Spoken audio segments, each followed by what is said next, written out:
Well, welcome everybody. Thanks for coming to this virtual meeting. We're really grateful to have you all here today. And congratulations on being juried into the show. There was over somewhere near 300 applications. So that is pretty spectacular. And that's what made this so hard, because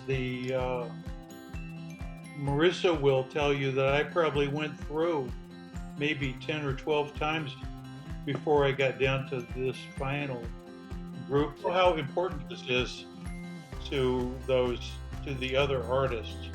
They are in the typical group that you would most likely call an emerging artist. I was looking at other emerging artists, and I know how hard it is to be honest on your painting or your sculpture or your photograph, and have somebody else not see that. And I think Kansas City is kind of a weird place. It's like there's like a fair amount of art activity here. I think it's tough for younger artists, and I think it's an odd situation. My kind of questions, I have tons of questions for the students, I think. I'm really interested in how COVID and this pandemic is affecting people's creativity and studio time and what you're making and all kinds of things like that. I've been trying to transition from still life work to like surrealistic work because I have very vivid dreams at night.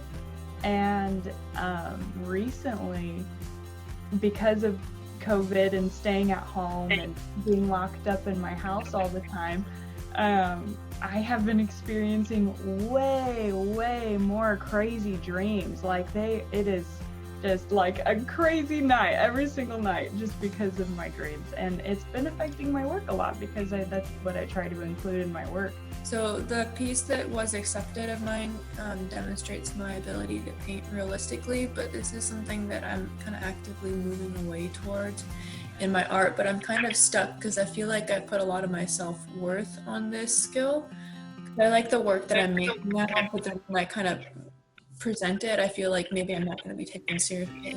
Just do what you want and need to do, and because I'm happiest when I'm making work for myself, and if it happens to get in a show, then that is like icing on the cake. Since I have less academic time than, say, if I were majoring in art, things like, mediums I might not explore in my classes, I guess I'd have to sort of self-teach and self-drive in that regard. With your amount of experience and time with art, do you have any advice for self-teaching and exploring new mediums? Art is not like an end in itself. It's just like it's part of our learning process, and it's not an end all and be all. It's just like part of who we are. And I think it's like we all want to be more than one thing, and making art is just mostly, or ideally, is just a part of who we are.